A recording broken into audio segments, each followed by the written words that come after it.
자, 오늘 설교의 제목은 우리가 너무나 잘 아는 겟세마네의 기도입니다. 여러분, 이 겟세마네는 예루살렘 감람산에 있는 조그마한 구렁이 동산인데, 예수님께서 십자가를 지시기 전날 밤에 밤새워 기도하신 곳입니다. 이곳에서 기도하시고 잡히시고 재판받으시며 이제 십자가의 고난으로 들어가십니다. 이런 큰 구속사의 일을 앞두고 예수님께서는 기도로 시작을 하십니다. 그런데 저는 이 성경 구절을 읽으면서 26절을 보며 깜짝 놀랐습니다. 앞 화면을 한번 보시면 26절 말씀에 이에 그들이 예수님과 제자들이죠, 찬미하며 감람산으로 가셨다라고 했습니다. 아니, 내일이면 죽음을 앞에 두고 이 겟세마네 동산으로 올라가시면서 찬양하고 찬미하며 갔습니다. 불안하고 두렵고 슬프고 떨릴 것인데 노래를 부르면서 겟세마네로 가고 계십니다. 아마 제자들과 예수님은 구약 성경의 시편의 찬송을 불렀을 것입니다. 그 당시에 시편에다가 음률에 맞추어 찬송을 불렀던 것입니다. 우리가 호산나 호산나 찬양을 자주 하시죠. 여러분, 이것도 시편에서 나오는데 호산나는 하나님이여 이제 우리를 구원하소서라는 그런 뜻이죠. 아마 예수님과 제자들은 호산나 호산나 하고 찬미하며 부르면서 이 감람산으로 나아가셨을 것입니다. 아마 이때 예수님은 12제자들 다 데리고 가셨나요? 11제자를 데리고 가셨는데 이때 가룟 유다는 빠졌던 것 같습니다. 그리고 하여서 이제 겟세마네에 도착하여서 제자들에게 너희들 깨어 기도하라고 하셨습니다. 여러분, 깨어 기도하라고 하는 것은 시험에 들지 않도록 깨어 기도하라는 뜻이죠. 우리는 늘 시험에 들지 않기 위하여 깨어 기도해야 됩니다. 그래서 우리는 영적으로 잠을 자지 않고 늘 영적으로 깨어 있어야 하죠. 이렇게 이제 예수님은 사람들이 돌멩이를 던져보면, 제가 여기서 돌멩이를 던지면 코너 정도, 우리 교회당 입구 들어오는 저 입구 코너 정도까지 날아갈까요? 이제 제자들과 간격을 두고 홀로 이제 기도하셨습니다. 자, 오늘은 예수님의 이 겟세마네 기도가 우리에게 주는 교훈을 상고하고자 합니다. 첫째로, 예수님은 겟세마네에서 33절에 심히 놀라시며 슬퍼하시고 매우 고민하시면서 기도하셨습니다. 참, 여러분, 우리가 이런 표현을 보면 너무 예수님 유약하시다. 어떤 선교자, 어떤 순교자들을 보면 죽음 앞에서도 담대하게, 사자의 밥 앞에서도 담대하게 나는 이 길을 가리라고 하시는데 예수님 고민하시고 슬퍼하시고 너무 고민을 하십니다. 여러분, 이것은 예수님이 육체의 고통을 두려워해서가 아니라 영혼의 고통을 아셨기 때문입니다. 영혼의 고통이 뭡니까? 죽음이 얼마나 무서운지, 아버지 하나님께 유기당하고 단절당하는 것이 얼마나 큰 고통인지, 저주 아래 있는 인간의 지옥 고통이 얼마나 큰 고통인지 아셨기 때문입니다. 사실 여러분, 우리가 이것을 가지고 고민해야 하고 아파하고 슬퍼해야 할 것들입니다. 참, 믿지 않는 우리의 가족들을 향하여서 우리에게도 이러한 영혼의 고통이 있어야 하는 겁니다. 그러나 그 고통의 무게는 아마 우리는 예수님의 영혼의 고통의 무게만큼은 안 될 것 같죠. 하여튼 예수님은 우리 대신 놀라워하고 우리 대신 고민하고 우리 대신 슬퍼하셨습니다. 그래서 성경에서 저가 징계를 받음으로 평화를 누리고 저가 채찍에 맞음으로 우리는 나음을 입었다라고 하는 겁니다. 그러므로 이 겟세마네의 기도는 단순한 기도가 아니라 우리의 영혼 구원을 위한 기도였습니다. 여러분, 우리 인간은 영혼과 육체로 구성되어 있죠. 그래서 영육이 강건해야 합니다. 아무리 육체가 강건하고 먹고 사는 문제가 해결되어 있다 할지라도 영혼 문제를 해결하지 못하면 그 사람은 꽝입니다. 그래서 예수님은 우리의 영혼 문제를 해결하기 위하여서 겟세마네에서 그토록 슬퍼하고 고민을 했던 것입니다. 성도 여러분, 세상에 상담도 있고 여러 지혜도 있지만 영혼의 근본적인 문제를 해결해 줄 수 있는 분은 오직 예수 그리스도밖에 없습니다. 영혼의 고통의 절정은 죽음이며 바로 예수님께서 이 영혼의 고통의 절정인 죽음의 문제를 해결하기 위하여 십자가를 지셨던 것입니다. 그러므로 우리는 삶의 문제와 우리의 형편 문제를 위하여만 기도할 것이 아니라 여러분, 우리의 영혼을 주님께 맡기시기를 바랍니다. 아담과 하와가 타락하였을 때에 가장 상처 입은 곳이 영혼이었습니다. 그래서 그 아담과 하와가 에덴 동산 나무에 숨었던 것입니다. 이때부터 인간 안에 슬픔이 있고 고통이 있고 애통이 있고 불안이 있고 공포가 자리 잡기를 시작하였습니다. 그래서 우리의 마음의 고통과 두려움과 근심과 공포까지도 주님께 맡겨야 합니다. 주님은 이미 겟세마네에서 우리를 위하여 놀라셨고 우리를 위하여 슬퍼하셨고 우리를 위하여 이미 고민하셨던 것입니다. 우리가 겪어야 할 영혼의 고통을 이미 다 대신 담당하셨기 때문에 우리가 주님께 맡기기만 하면 참된 평화와 영혼의 쉼을 누릴 수 있습니다. 자, 예수님께서 기도하신 이 겟세마네 기도의 두 번째 특징은 아빠, 아버지께 기도하였습니다. 여러분, 참 36절 보시면 예수님은 아빠, 아버지라고 부르면서 기도하였습니다. 제가 이 겟세마네 기도를 읽으면서 제일 먼저 눈에 들어왔던 것은 뭐냐 하면 아빠, 아버지였습니다. 아빠라고 하는 것은 아이가 아버지를 부르는 가장 친밀한 표징이죠. 여러분, 어린아이가 아버지를 부를 때 어떻게 부릅니까? 저 조그마한 꼬마가 아버님,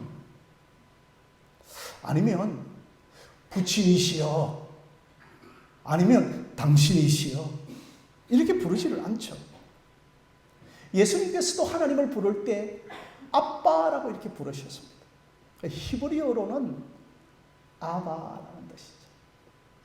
그래서 아바 아버지여라고 불렀습니다. 그래서 예수님은 이렇게 위대한 인물로 오신 것이 아니라 아버지께 기도하는 아들의 모습으로 이 땅에 오셨습니다. 이 땅에 기도하는 아들의 모습으로 오셨습니다. 물론 여러분, 예수님께서 십자가에서 기도할 때는 아빠, 저 좀 살려주세요 이렇게 기도하지 않았습니다. 예수님께서 십자가에서 기도할 때는 엘리 엘리 라마 사막단이라고 기도를 하였습니다. 그 뭐냐 하면 나의 하나님, 나의 하나님이라고 부르셨습니다. 십자가에서는 아빠라고 부르지 아니하고 나의 하나님으로 부르신 것은 심판을 대신 감당하시는 자리에 있었기 때문입니다. 그러나 이 겟세마네는 기도의 자리입니다. 그래서 주님은 아빠, 아버지라고 불렀던 겁니다. 제가 청년 시절에 한 30년도 더 되고 무려 한 35년 정도 더 된 것 같습니다. 방학이 되어지면 늘 이제 저 오살리 파주에 있는 그 오살리 금식 기도원을 자주 갔습니다. 그런데 그날따라 누가 강사로 오시는가 하면 그때 곧 조영기 목사님의 장모이신 최자실 목사님이 강단으로 오셔서 그 오전에 이제 설교를 하시게 되었습니다. 그때 아마 제 나이가 제가 그분을 바라볼 때 저는 아마 한 80 정도로 보았는데 늘 설교하시면서 자주 쓰는 호칭이 그 연세에 얼마나 귀엽고 천진난만한지요. 아빠 하나님, 아빠 이렇게 하나님에 대하여서 이렇게 부르고 계신 것입니다. 참 사랑하는 성도 여러분, 하나님을 아빠 아버지로 부르는 것은 우리에게도 주어주신 특권입니다. 그래서 여러분 로마서 8장과 갈라디아서 4장에 보면 성령께서 우리 안에서 아빠 아버지라고 부르시게 하신다는 겁니다. 그래서 여러분 성령님을 가리켜서 아들의 영이라고 합니다. 아들의 영이신 성령이 우리 안에 오신다는 것은 우리를 아들 삼으시고 또한 더 구체적으로는 우리를 양자 삼으시기 때문인 것입니다. 그러면서 성령이 우리 안에 오시면 예수님께서 하나님을 아빠라고 부른 그분을 우리도 아빠 아버지라고 부를 수 있는 것입니다. 그래서 우리는 이 성령님을 아들의 영이라 하기도 하고 양자의 영이라고도 합니다. 이 양자, 우리를 수양 아들로 삼아주셨기 때문입니다. 원래 여러분, 우리가 하나님의 아들들이 아니지 않습니까? 우리가 다 제 종로로 타며 마귀의 종로로 타고 있었는데 우리를 다 하나님께서 입양하셨고 수양 삼아주신 것 아닙니까? 그래서 예수님만이 동생자이시고 그럼에도 불구하고 동생자이신 예수 그리스도와 똑같은 대우를 하나님께서 우리를 해주시는 겁니다.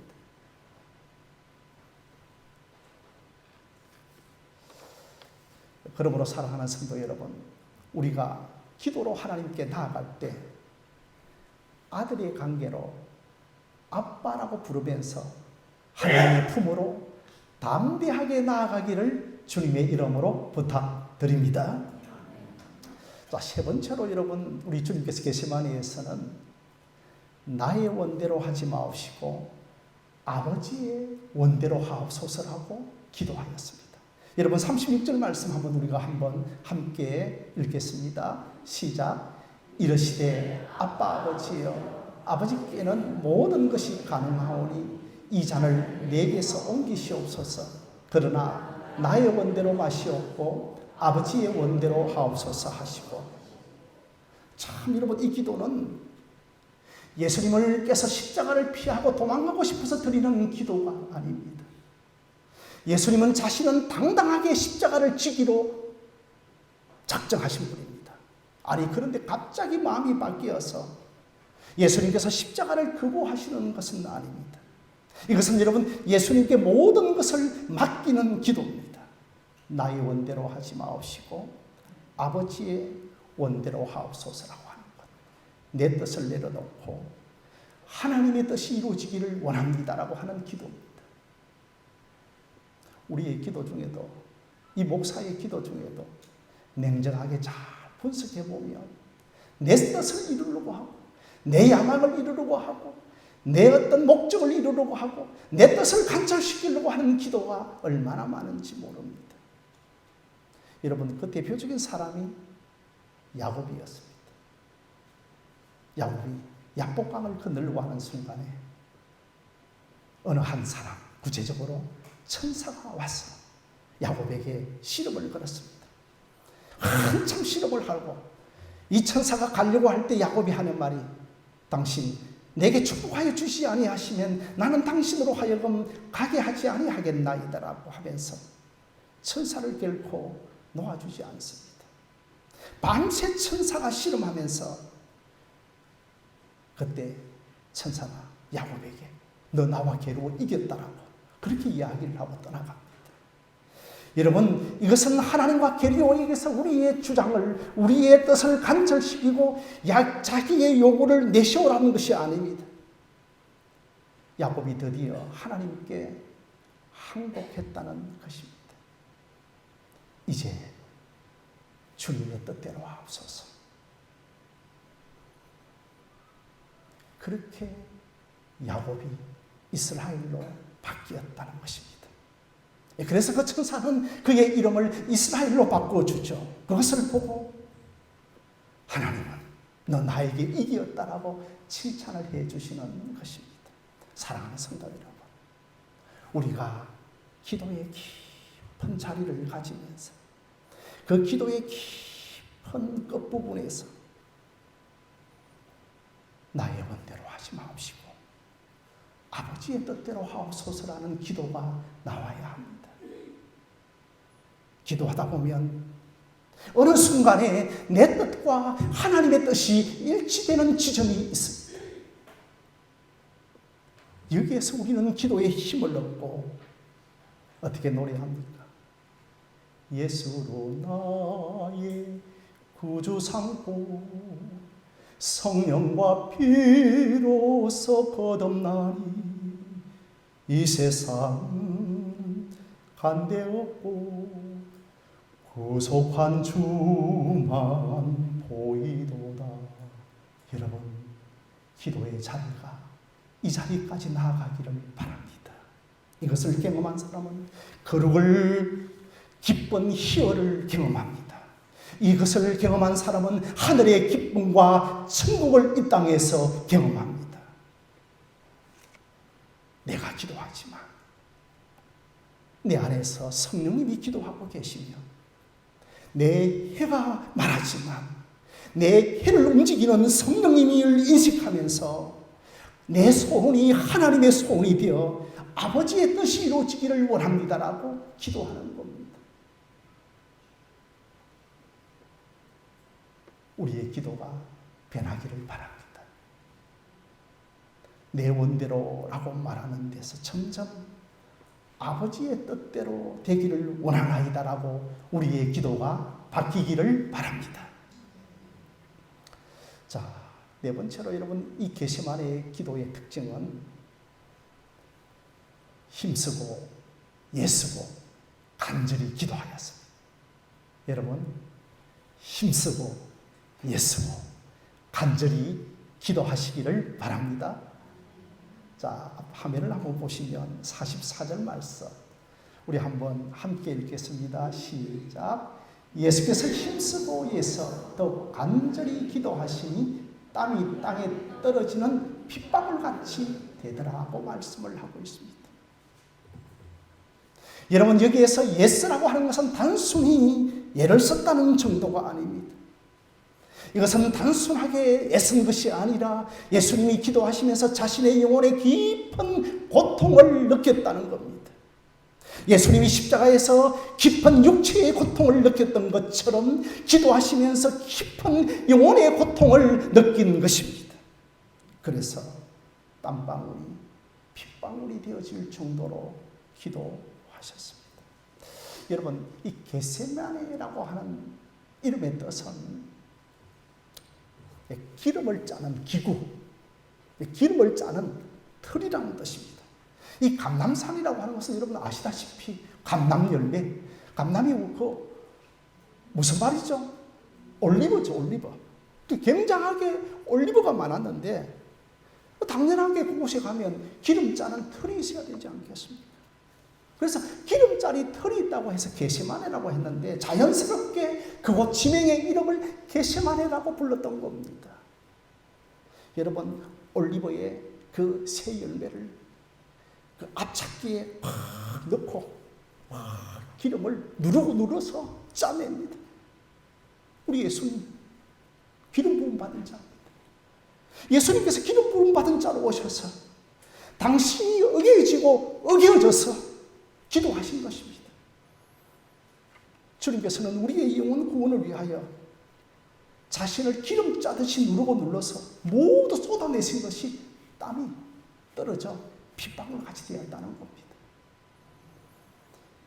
그러니까 여러분, 그 예수님의 영혼의 고통, 그 예수님의 내적 고통이 그 신체의 고통으로 나타나신 것입니다. 그러니까 잘 구분하시면 그 갈보리 골고다에서의 십자가에서는 그 육체적인 고통을 당하였지만 이미 겟세마네에서는 예수님께서 영혼의 고통을 당하신 것입니다.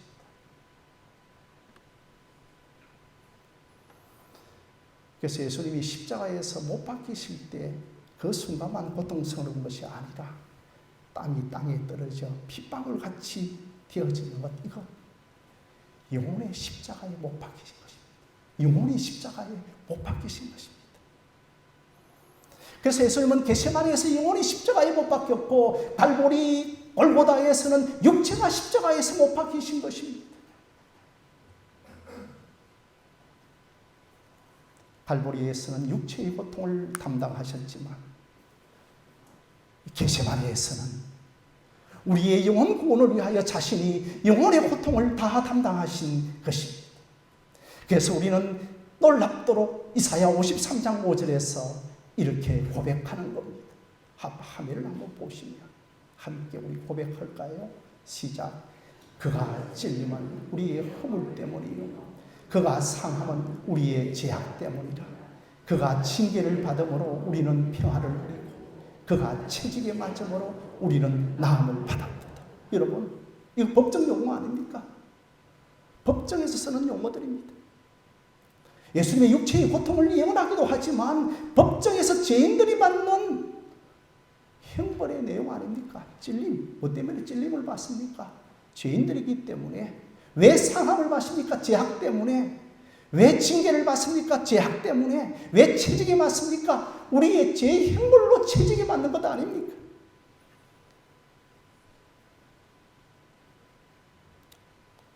사랑하는 성도 여러분, 이제 우리는 예수님 때문에 찔림이 없고, 이제 우리는 예수님 때문에 상함이 없고, 이제 우리는 예수님 때문에 징계가 없고, 이제 우리는 예수님 때문에 채찍에 맞는 것이 없는 겁니다. 이것이 여러분 복음인 것입니다. 그러므로 여러분, 겟세마네의 기도는 단순히 기도의 장소만이 아니라 십자가 예수 그리스도의 대속의 시작입니다.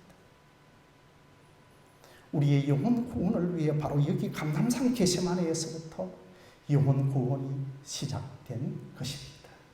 자, 여러분, 다섯 번째로서는 이 겟세마네 기도의 또 하나의 특징은 제자들에게 일어나 함께 가자라고 했습니다. 여러분, 42절 말씀을 보시면 일어나라 함께 가자 보라 나를 파는 자가 가까이 왔느니라고 했습니다. 그러면서 예수님은 그 전에 이 세 번씩이나 먼 거리에 있다가 와보니까 또 이 제자들이 졸고 있는 겁니다. 그걸 몇 번씩이나 하시는가 하면 세 번에 걸쳐서 했는데 또 졸고 있는 거예요. 너희들이 한시도 깨어 기도할 수 없더냐라고. 세 번째도 와오니까 또 제자들이 깊이 잠들어 있습니다. 그때 예수님께서 책망하고 꾸짖지 않고 그 제자들의 연약함을 예수님께서 다 품어주십니다. 그러면서 마음은 우리로되 육신이 약하도다고 말씀하시면서 이제 잡으시라 때가 되었다. 그러면서 최종적으로 하시는 말씀이 뭐냐 하면 일어나 함께 가자라고 했습니다. 여러분, 이 42절에서 가장 중요한 단어는 함께 가자라는 겁니다. 성도 여러분, 예수님 십자가 지실 때 제자들 함께 갔나요? 함께 하지 못했습니다. 다 뿔뿔이 도망을 가고 심지어 베드로마저도 예수님을 세 번씩이나 저주하고 부인을 하였습니다.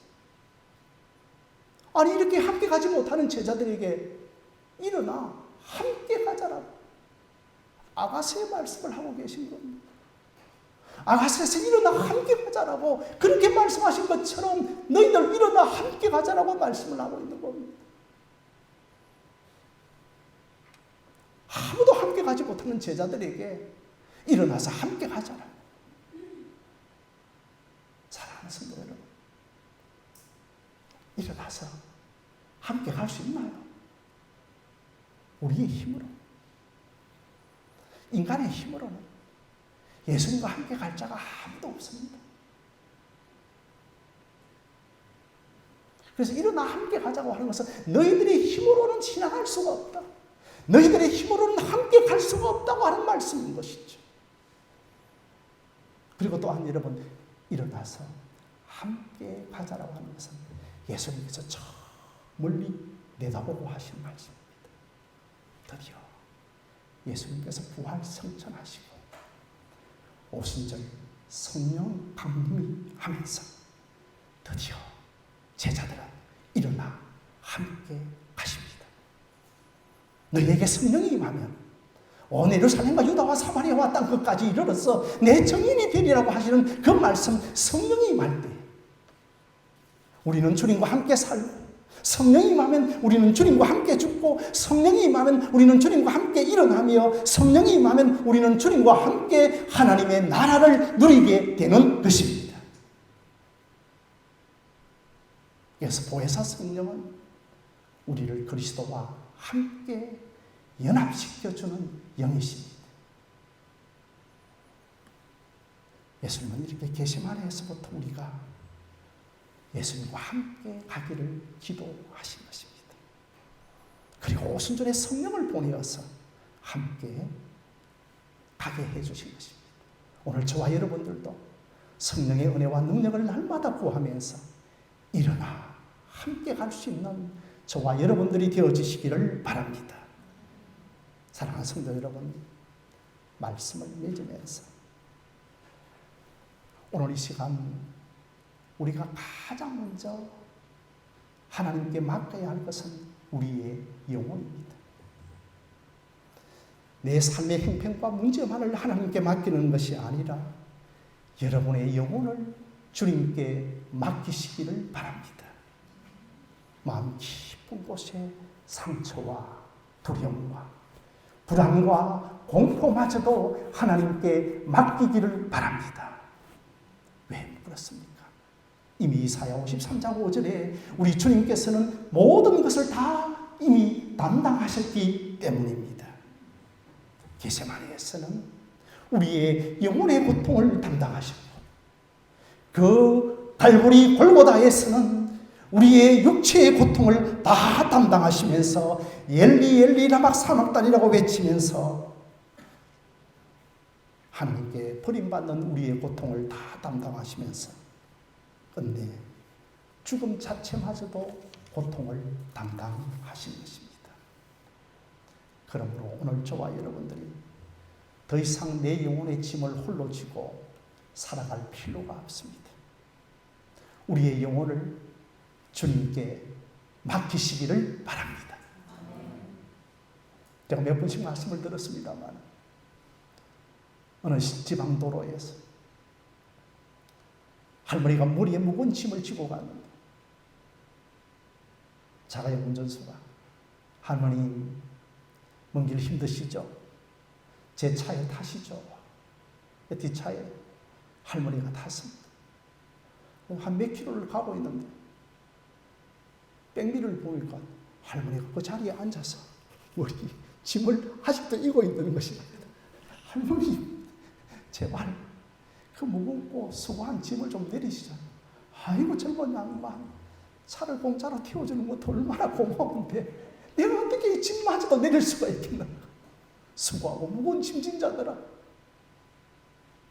다 내게로 오라. 내가 너희를 편히 쉬게 하리라. 오늘 이 겟세마네 기도는 우리의 영혼의 문제를 해결하기 위하여서 그렇게 고통스럽게 기도하셨다는 겁니다. 그러므로 겟세마네는 단순히 예수님께서 마지막 기도의 장소가 아니라 오늘도 하나님의 자녀가 아빠 아버지라고 부르면서 내 영혼의 모든 문제를 맡기기 위한 겟세마네의 기도인 것을 기억하시기를 바랍니다. 아빠 아버지라고 부르면서 여러분의 영혼의 문제를 맡기시기를 바랍니다. 그리고 또한 예수님께서 이루신 그 구원 안에서의 참된 평화와 안식과 힘을 누릴 수 있는 저와 여러분들이 되어지시기를 주님의 이름으로 간절히 축원드립니다.